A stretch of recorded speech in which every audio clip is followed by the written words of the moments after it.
Yeah, I think in this regards, you said something very interesting in the beginning of the this podcast is about communicating your needs by asking.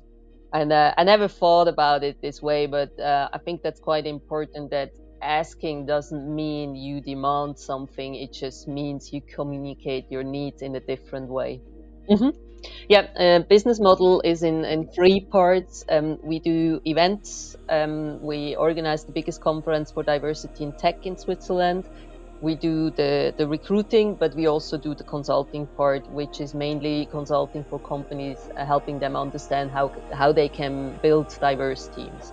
I think these opportunities often came up because I was working towards it. So you're if you're on a project, or if you're on a job, it's not just this one job you do. It's building up to a lot more. It's paving a way forward for you, and being able to see beyond the job you have right now is something that is very important to have, and to keep you motivated. So it's also like, it's not you just do this project and then it's finished and then you start looking again. It's more like, okay, I do this project, but how does that help me to go further afterwards? Where does it lead me to? And that's one part. And the other part is also connecting with the people you work with at that time. And you never know what's going to happen when you meet them later in your life, in your work life, in your personal life. But connecting with the people, and this is also for me a big diversity topic. Don't judge them on what they are or what they do right now. You never know what's going to happen afterwards with them. So they could be a good lead for a later position, a later job, or a later task you're gonna have. So I never really planned in advance saying, okay, in 5 years I want to be a project manager, or I want to be a team leader, I want to be XYZ. It's just, this is what I like to do right now, and I want to progress in this direction. How can I progress now? It might change. I mean, if I look back at my career, I had three different jobs, or three very different jobs. I was a medical laboratory assistant. I was in the tech industry employed, and now I'm an entrepreneur.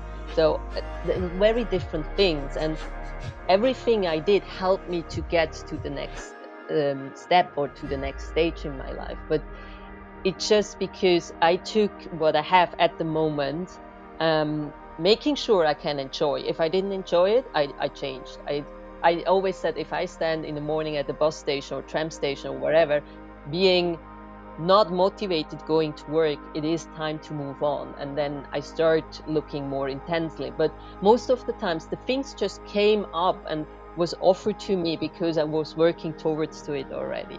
So yeah, I think that's a very important skill. And also keeping this agile mindset, flexible mindset of accepting changes, not as a threat, but as an opportunity, and taking it in a positive way. So I was in the finance industry. The company I worked for almost had every other year, or almost every year, one kind of reorganization.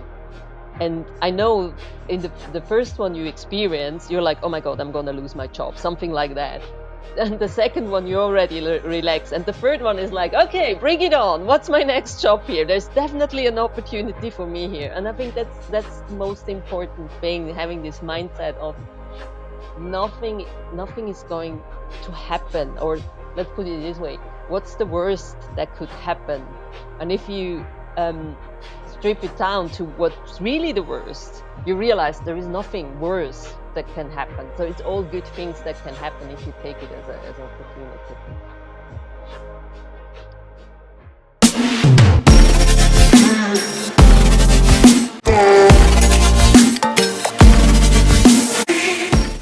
Hello, everyone. Welcome to Vibe It Up, the podcast where we explore the dynamic world of tech. I'm your host, Dan Tudorache, and I bring over 20 years of experience in the software development industry, wearing multiple hats as a solution architect, leadership coach, trainer, and now as a psychologist too. Now, you might be wondering, what's the vibe all about? Well, the vibe, it's not from the technical part in our work. It's from the people we meet, it's from the energy we get, and it's from the creativity we build when we are together. So, yeah, I have a new episode today, and with me, Priska Burkard, right? Yes, Okay, thanks a lot. hello. Hello, Priska. Hi, thanks a lot for having me. Welcome. I will need to present a little yourself. Who is Priska? Okay, perfect. Thank you very much for having me. Yeah, my name is Priska, and I'm currently working for TechFace, my own company. I founded it about 6 years ago, and our goal is to increase the diversity in the tech space, specifically now in Switzerland. But of course, it's something we want to achieve worldwide. And yeah, that's it's a passion project for me. It's something I'm working on for quite a long time. I myself are from the tech industry as well. I was originally trained as medical laboratory assistant, but changed careers then to become an application engineer in the finance industry, and stayed in this industry, or like in the specifically on the tech side in the finance industry for, I think it was, yeah, almost 15 years before I decided to start my own business because I just had enough of the corporate world. And yeah, through a lot of coincidences, I ended up starting TechFace, which is now my baby, my big passion project. And it's yeah, it's a good cause we follow here, and I think it's quite important to increase the diversity in the tech space, which has a lot to do with creativity as well, which you mentioned. Yes, yes. The diversity is it's not only it's mandatory, should I say, for a team to create different perspective on the same product, on the same anything. Either it's an application, either is something else, but it's mandatory to have in a company. And yeah, it's good that you do that, and I do wonder how you do it, and how did you plan to bring more diversity in tech, because nowadays the tech space is occupied by mostly male. Hmm. Absolutely. Yeah, let me tell you a little bit the story about TechFace that might shed some light to your question. So, we actually started off with a female tech community, a nonprofit organization, almost 10 years, 9 years ago. And I met my co-founder at an event for female founders, and we started talking, and we came from both from a similar background. We were both working in tech, and realized that most cases we are the only females in the room, especially when we talk about meetings. And even if you go higher up management level, it was a very lonely up there for us female techies, to say. And so we met at this event, and we started talking, found out that we had similar stories, and she asked me if I would be interested to start a community in Switzerland to bring more women into tech, and also specifically retain women in the tech space, because that's also something we know is happening a lot, that women study computer science or start working in this area, and they drop out by the age of 35 mostly. There's some research by McKinsey which proves that 50% of women in the tech space drop out at the age of 35, so quite a high number. Yeah, yeah, yeah, yeah, it is. So yeah, it was like, yeah, sounds good to me. And to be honest, at this point in time, even though I experienced being the only female in the tech space or in tech meetings as well, not only in the tech space, but in a lot of tech meetings or teams, I didn't realize how much it harms technology, how much it harms society, and also how much it specifically harms women in this industry. And so we started setting up this organization in Switzerland. It's called Girls in Tech. It's a global organization, and we started with the chapter in Switzerland because my co-founder, she knew it from from the UK. She used to live and work in the UK before, and so she knew it from there, and she felt like we need this in Switzerland as well, because she was like me, originally from Switzerland, came back and saw the lack of female tech talents in the Swiss space. And so we started off, and the idea was really attracting more females by offering events around the topic of tech and careers in tech, and building this connection among these female tech talents, helping them to get support from each other, mentor each other in the tech space, and also, of course, outside their work as well. And we did so my co-founder, she was based in the western part, in the French part, I'm in the German part, so we had different events happening. And we realized there is actually quite a demand out there in this regards, also from the company side. So we met a lot of women interested going into tech or already been working in tech, and they told us more or less the same story, that it's really hard to find a job they feel passionate about, they feel included in the tech team as well. They didn't want to be the only women in the team. And at the same time, we were supported by companies who were looking for more female tech talents, by offering us their space or supporting us financially to organize these events. And they said, yes, we want to have more women in our teams, but we just don't find them. We can't get to them. And so after about a year, we realized there is more than what we are doing right now. So there's much more needed as well. And so we decided to do the next step. So besides just helping companies and talents by organizing the events, we wanted to dig in deeper and see what do we need to do to help both sides. And this is why we founded TechFace. We did it outside of Girls in Tech Switzerland because we were kind of a bit limited as well, because it's a global organization and it was also non-profit. We clearly said that's not something we want to do just by decide as volunteers. We want to make it as a profit business. Of course, you can also have non-profit businesses that makes money. I always say it's not non-profit; it's for impact, actually. So but we decided we want to do it besides girls in tech. So we started it um, about 6 years ago. And the idea was really, how can we help the women get the foot in the door with the companies? So bridging the gap between the female tech talents and the companies.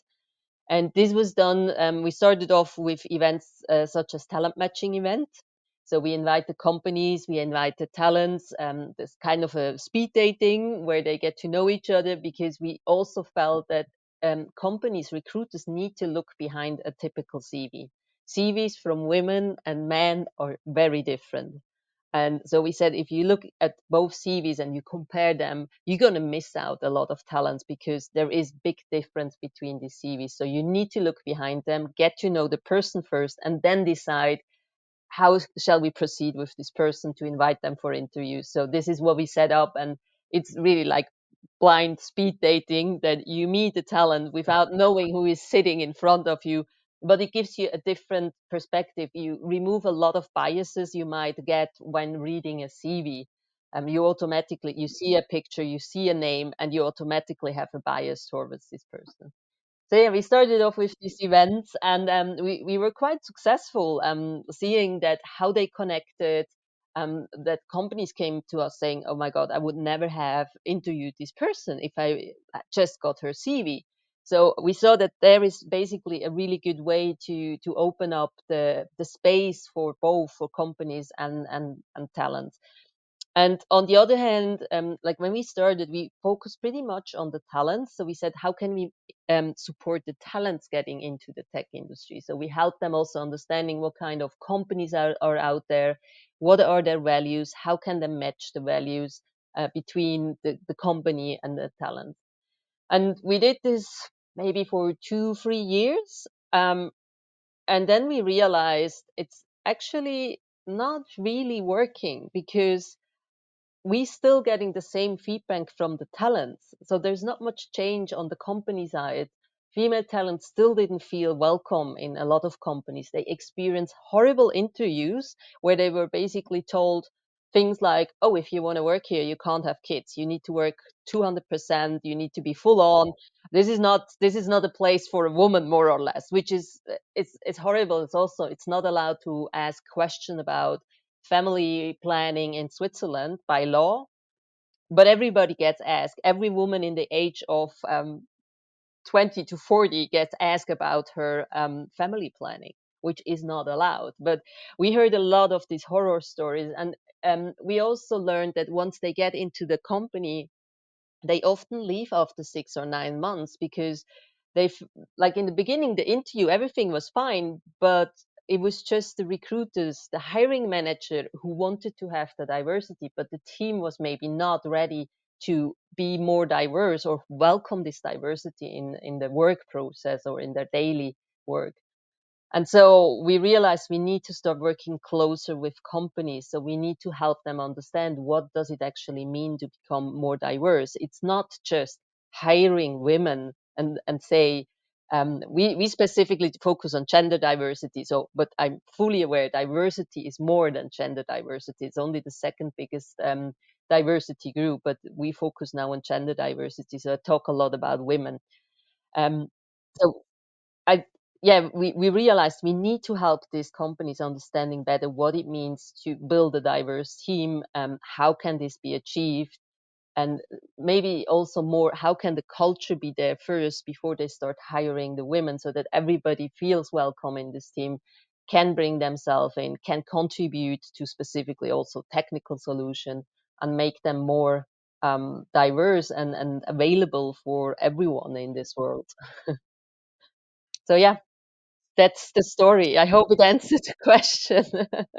Well, it does. It does. And speaking of the professional part and the mission, and for me, it's obvious that you have a mission, and your mission is to bring the woman in tech and for companies to think more diverse in terms of who they hire and what that brings for them and what are the benefits having a diverse team in terms of gender and also of background, because it's very important to have different background in the team.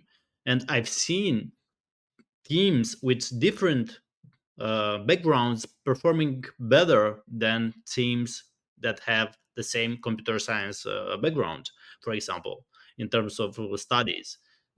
Why? Because it's more diverse, the creativity is allowed to be there, and we can, and people in general come with different perspective on life, on products, on on everything, on tech, on and it's hard to say that, but from my perspective, and it's just my perspective, women also have more emotional intelligence than men. And because girls are educated to be more careful, to have more compassion and empathy towards others rather than boys, and this creates an impact in terms of a work environment and the culture on that company. So it's it what I could seen in my experience and the teams that I have been, that it is a challenge there. But I do wonder what made you jump in the tech. Good question. I think I was lucky that I had my father was in the tech space as well. So I grew up with a computer in our home, which was at when I was a teenager, not something everybody had. So I was able to mostly play. I didn't do much work, but I played a lot with computers. But still, I had interaction with a computer, which takes away the fear of using a computer at that age. And I think that was mostly the reason why it happened. So as mentioned, I used to be a medical laboratory assistant, so that was my first apprenticeship. And then I I worked afterwards for maybe after my apprenticeship for maybe 1.5 years, and then I lost my job, which I knew quite in advance that I'm going to lose my job. So I said, okay, great opportunity. I go traveling. So I saved money and I went traveling for a year to Australia, New Zealand, Malaysia, Vietnam. And then I came back to Switzerland and I had seen like the big world with lots of opportunities and being able to have complete freedom of what I want to do in my life. And I came back and I started again to work in the laboratory, and everything was so ordered. And it was like, this is the steps you have to do. You can't do anything else, which is really, this is the job, how it is. And I felt like, no, this is not what I want to do for the rest of my life. And, when I was young, I had this picture of you learn something and this is what you're going to do. This is like 40 years down the road, you're still going to be a medical laboratory assistant. So maybe you're leading a team, but that's about it. And then I realized when I came back, that's not true. That's not what I need to do for the rest of my life. There are opportunities. And so I started looking around. And as I said, my father worked in the tech industry. So he was an IT leader. And he gave me some magazines, IT magazines from Switzerland. And I found a offering there from big companies looking for IT stuff in different areas, and they offered a career changer program. So basically, I had to learn programming for the first 8 months, and then I had a practical part afterwards for 10 months. So this was the whole program that helped you to change careers into the tech. And I think already at this point in time, I applied for it. I had no idea what I'm applying for. I never wrote a single line of code before. So all I did with computers was gaming. And they invited me for an interview. I had to do some IQ test. I had to do this interview. And they were apparently really excited to have me on board. And I realized later on, most probably it was because I'm one of the very few females in the class. So I think we had a class of 20 and we were two women in there. So I think that was my bonus as well at this time. And I honestly say, even today, if I get a bonus because I'm a woman, I take it, because um, we should not say, okay, don't take me just because I'm a woman. We should rather go there and say, okay, I'm a woman and I get this opportunity and I take it and I make sure that I can bring in a lot more women after me. So it's not just going to be me; it's going to be a lot more after me. And so, yeah, I had this opportunity. I started this program, super excited about it. I loved programming, didn't know that it was so much fun.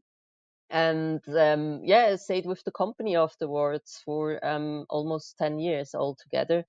Was able to move on, became more a business analyst, project manager, product manager. And then also I realized that just with this program alone, that might not be enough. So I also did a bachelor's degree in management information system part-time. And I also had the opportunity to move to Hong Kong with the company and work there as well. Did some study there as well in more in investment management because it was one of the big Swiss banks I was working for. And yeah, so I think it was for me, it was the best thing I could have done at this point in time. It was maybe not luck in that sense, but it was coincidences, and it was also something I tell people all the time is I just asked. It's in a lot of cases what happened in my life was because I asked. It's like how can I do this? Or I would like to, like when I was able to go to Hong Kong, I went to my boss and I said, I want to go abroad. How can I get a job abroad with this company? And he's like, yeah, sure, let's look into this. And a couple of weeks later, he was like, here, job in Hong Kong. Do you want it? And I was like, yes, where is my flight ticket? And then, yeah, people come up to me after that and they ask me, how did you do it? And I always said, I asked. So I think this is the most simple answer to this question is ask for it. You never get anything without asking for it. Yeah, and that brings me back to communication skills. Uh, because communication skills in tech space is and are something that you wish to have. It's not mandatory that all the people in the team have good communication skills. And as you said, sometimes it's just enough to ask for it, but that asking is you communicating your needs with someone else, it communicating your needs with the manager you had. And of course it happened, and the opportunity came because there was some opportunities there. But if you wouldn't have asked, what have happened? No idea. I might be still being a medical laboratory assistant.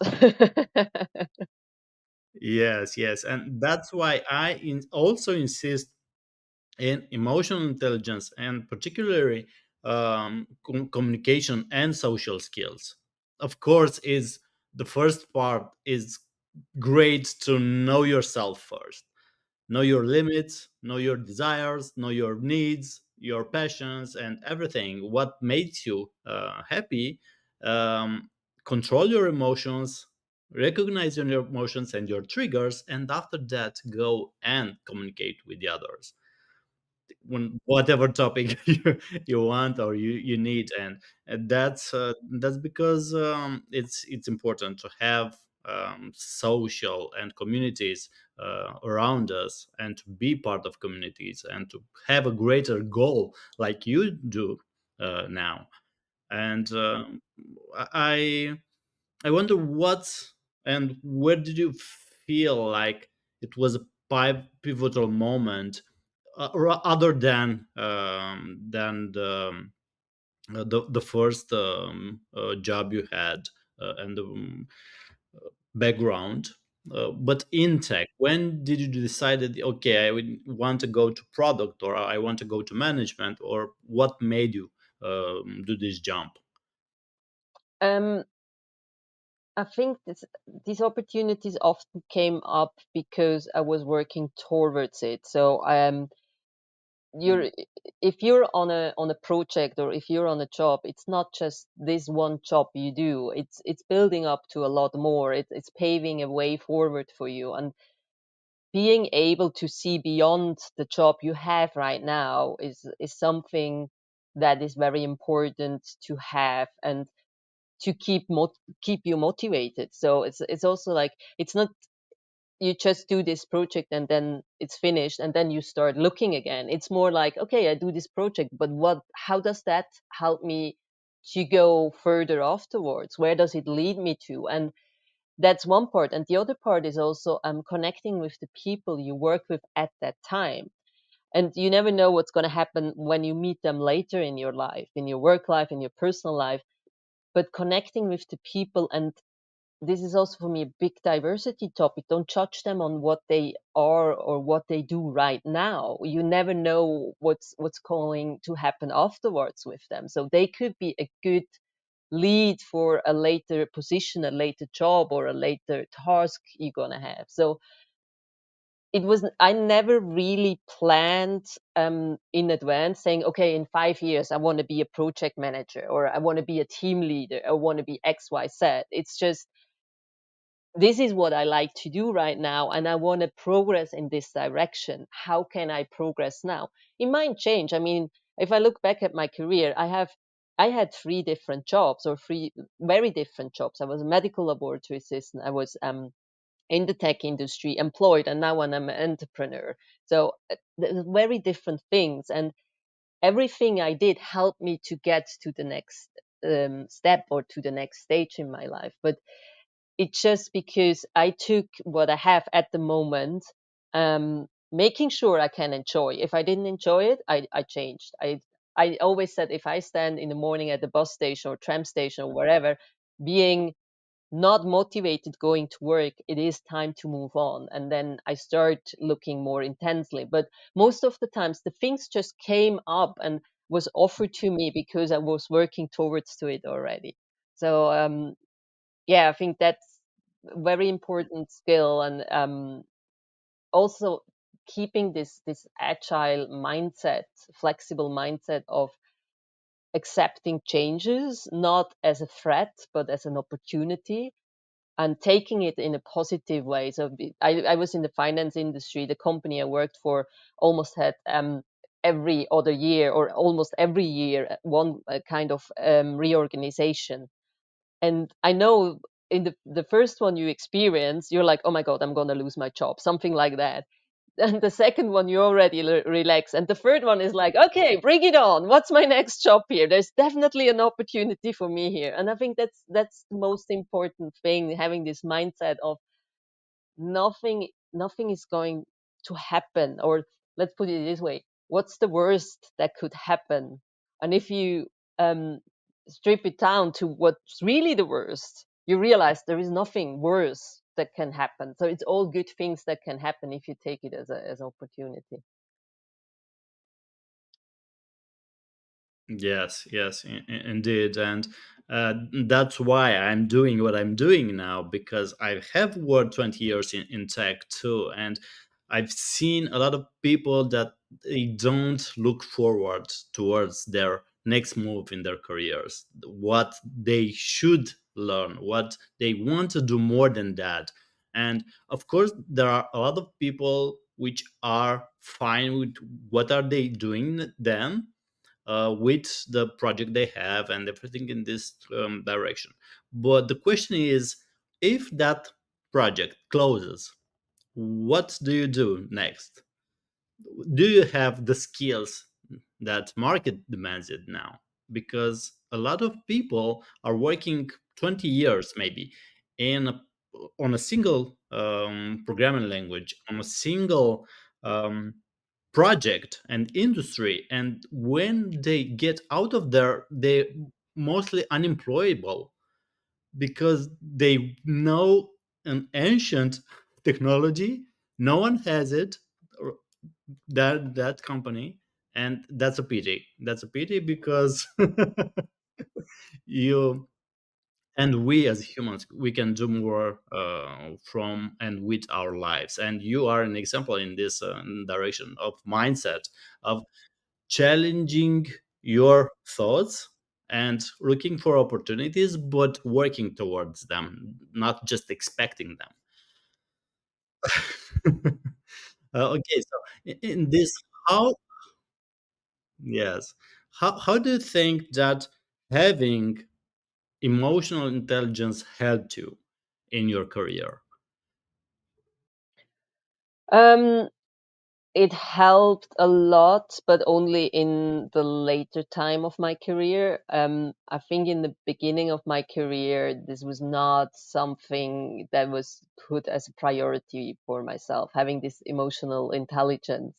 Um, Maybe it's also because it was tech industry and it was early age of, for me, like it's 20 years ago, more than 20 years ago when I switched into the tech industry, where it was nothing about emotional intelligence or culture diversity. It was nothing like that. It was all numbers, and that's it. And you just have to make sure software works, hardware works, nothing else matters.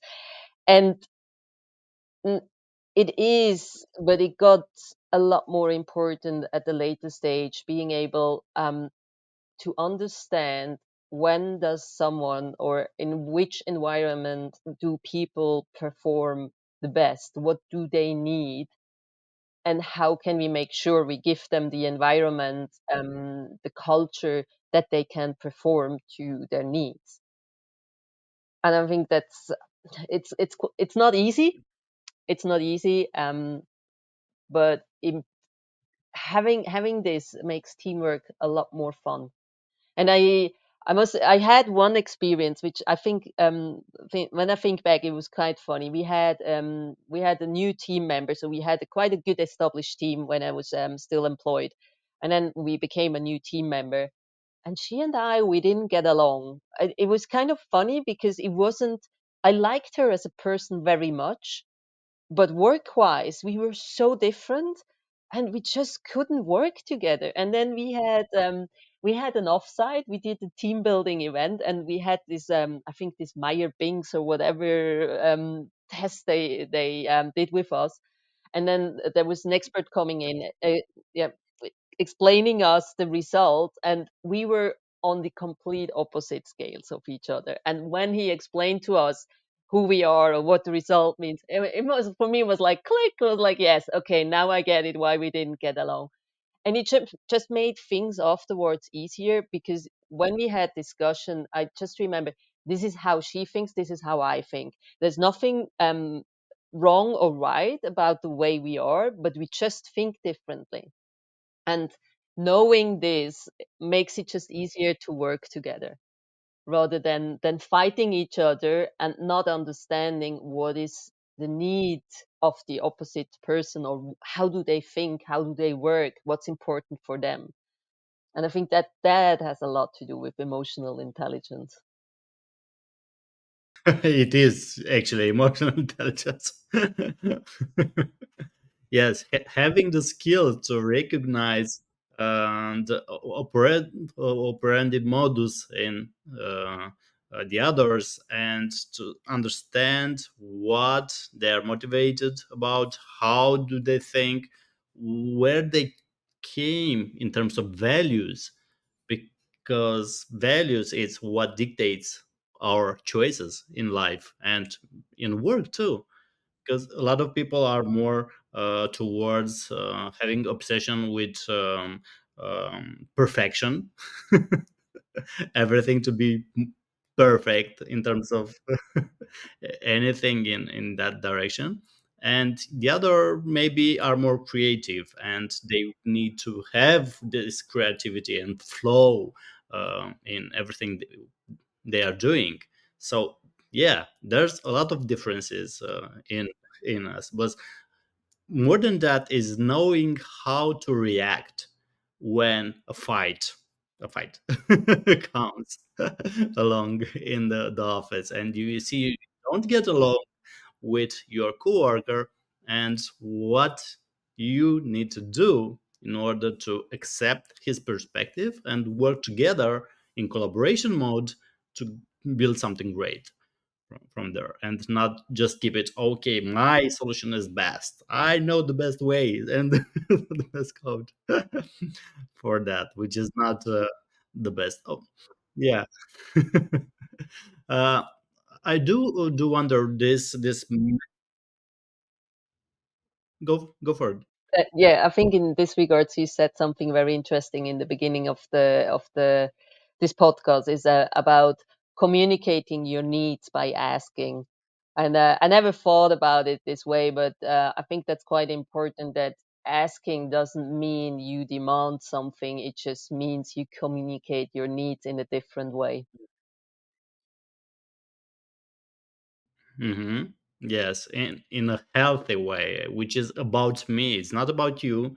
It's about what I need in order to perform better, maybe to have a clear mind or something like that, and what motivates me to keep working here or having performance here or whatever it needs. And it's not just blaming others that they don't give us, because maybe sometimes they don't know what to give us.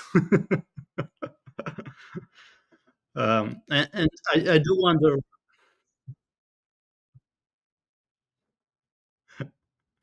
indeed, I do wonder this mentoring mindset you have. Did you had mentors when you were younger? I did actually, but we I didn't call them mentors at that time. I always had people in my work life I felt I could go to and ask question or ask for help or for advice, but it was never the way that we officially said, "Oh, you're my mentor," or "I'm your mentee now." But it was just that during a certain period of time, there was someone I worked close with, or I crossed ways and interacted more, where I felt, okay, this is a person I can ask for advice, and I get the insights I need to progress, because we might have the same values or the same viewpoints. So it helped me to progress in the direction I wanted to go.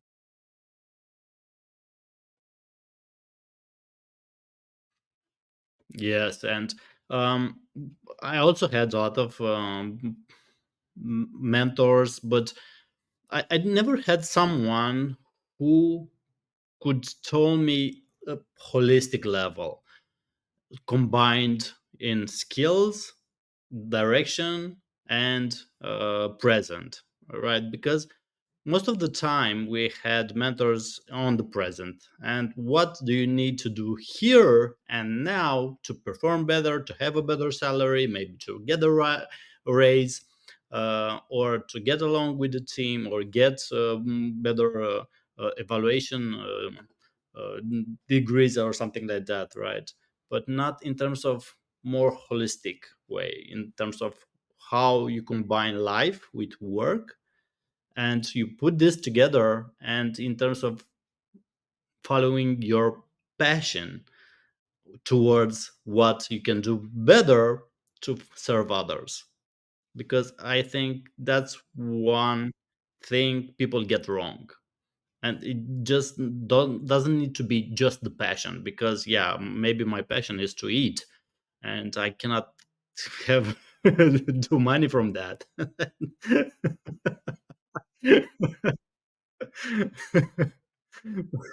But yes, you need to think of what I'm useful for others, and start from there. Useful for others, passion, and creating value, and make money from out of that. And yeah, and I do wonder now. You said okay, you are supporting that, so you also do um, recruiting for companies in terms of women, or okay, so this is your business model right now. Mhm. Yeah, business model is in three parts. We do events. We organize the biggest conference for diversity in tech in Switzerland. We do the recruiting, but we also do the consulting part, which is mainly consulting for companies, helping them understand how they can build diverse teams. Okay, okay, yeah, so it's more towards consultancy on diversity and inclusion, maybe. This part, and after that, okay, to understand what types of people and um, profiles you need in terms of having this diversity in your team. Okay, yes, I understand a little better better now. Um, yeah, and it's very interesting what you're doing, because it puts together companies and people, and having this match. Um, so so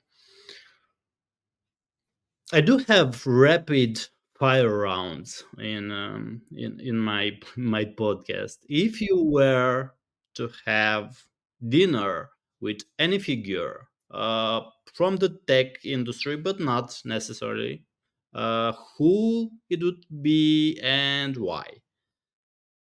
Oh gosh, that's a difficult question. Who would I want to have dinner with?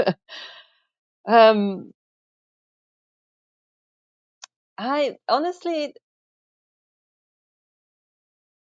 I think it's very difficult, but I think someone who could be very interesting to have dinner with would be Steve Jobs, just to understand or like to get his insight on how he built the company and what was his driver. You read a lot about him, like what he's saying or what he said when he was still alive, and sometimes I wonder, was it really him who said this? Because there's some different opinions about him as well. So I think that could be quite interesting.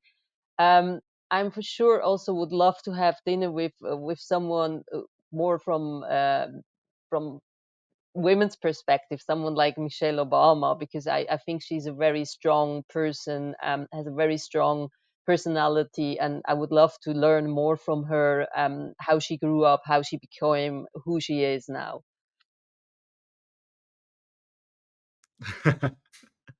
Yeah, that's a great personality there to have there narrate. And I do wonder what could be your next step in order to make this happen.